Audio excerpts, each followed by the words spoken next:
Hey, it's Bruce from TPC. I'm here today with our head buyer, Travis Erwin.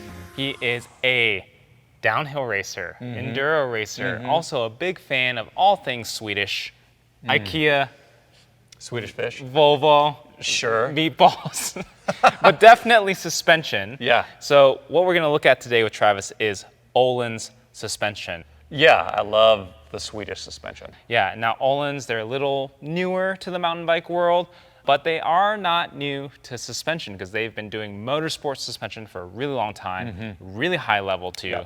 F1, MotoGP, motocross, they're really good at it. And they're really good at making mountain bike suspension too. They've been working with the specialized gravity DH team, right? You know them, right? That's right. Loke Bruni, Finn Isles. Yeah, Jordan Williams, who just won his first elite downhill race. First race, Lenzerheide, crushed it. Yeah, but Loic Bruni also 5-time world champion. Yeah, he's no slouch. And if you ask me, he has one of the best looking bike setups. Like, that thing looks so stable. He's always just super calm. Everybody's studying his suspension design, and we think Öhlins is the biggest factor. Yeah, so if you want to get a little, Loic mojo on your bike, definitely look at some Öhlins suspension to upgrade. We've got a few options in front of us that, trail enduro riders could look at. What do we have, Travis? Sure. We've got the RXF36 M2 and the RXF38 M2. This is really a trail and enduro fork, and again, the reference is really to the stanchion diameter. Yeah, and we got a couple matching shocks also, the TTX Air Shock and the TTX 22 Coil Shock.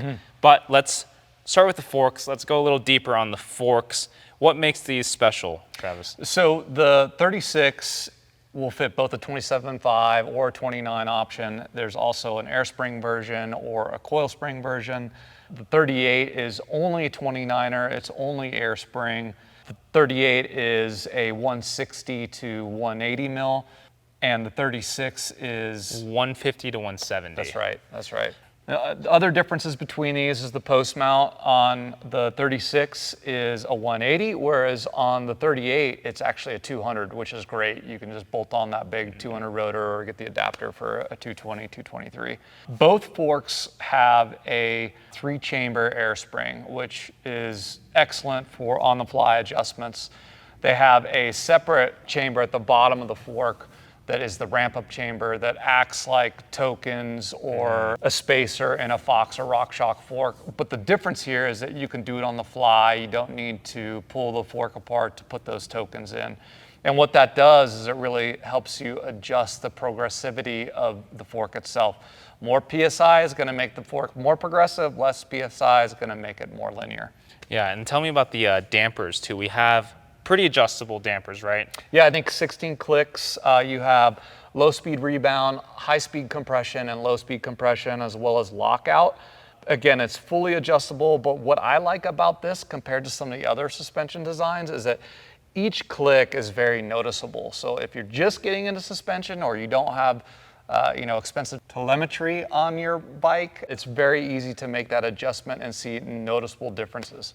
Nice. And now with the matching shocks, they have twin tube dampers, very much like the forks, also with high and low speed compression damping, low speed rebound damping. So basically all the adjustability to get your bike to suit your terrain, your riding style. One thing I want to note that I think is really cool about this coil shock in particular is the stroke is really easy to adjust. You don't have to take the shock apart.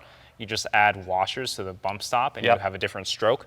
So one shock can fit a bunch of different bikes. It's really cool. There's shims that they can place in there, and it makes all the difference. And again, with this shock, it's very controlled.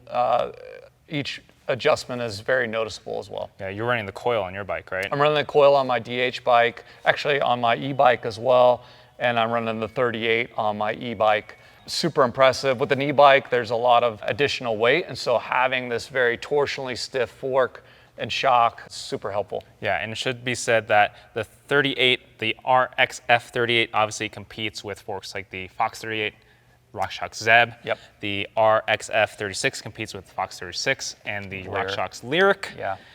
But unlike Fox and RockShox, Öhlins, they don't have sort of like a performance or select level suspension option. It's only premium. Only premium, which means these are pretty expensive. You're gonna pay for it. Yeah. So the 38 is $1450, I believe. The 36 is $1350. That's right. The Air Shock here, the TTX2, is $780. And then the Coil Shock is a little more affordable, actually. It is $650. But you gotta the pay spring, for the spring, though, yeah, too, the spring is also an extra $100 on top of that. You gotta make sure you get the correct weight for you. So if you're like me, and you You're gonna mess have around, a plethora of springs. Right? Yeah, you gain like 20 pounds over the winter, like you need a few springs. But they're exceptional. I've been riding Fox for years and only recently have got on Öhlins, and I can see a major difference in the performance.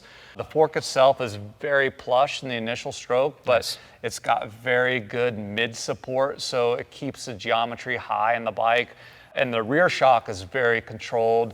Again, the micro adjustments are very noticeable off the bat, and so I really prefer the feel of Öhlins, and very impressed with the performance so far. Yeah, and I should say, even if you don't care about performance, let's say you're like me, incredibly vain, these are pretty blingy. Yeah, Dude, definitely yeah. this Öhlins yellow does pop.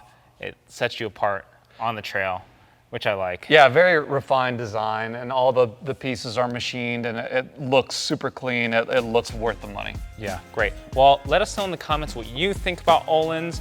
Would you choose Öhlins over Fox or RockShox? Maybe there's another brand out there. Who knows? Let us know. Thanks for watching. Don't forget to like and subscribe. We'll see you next time.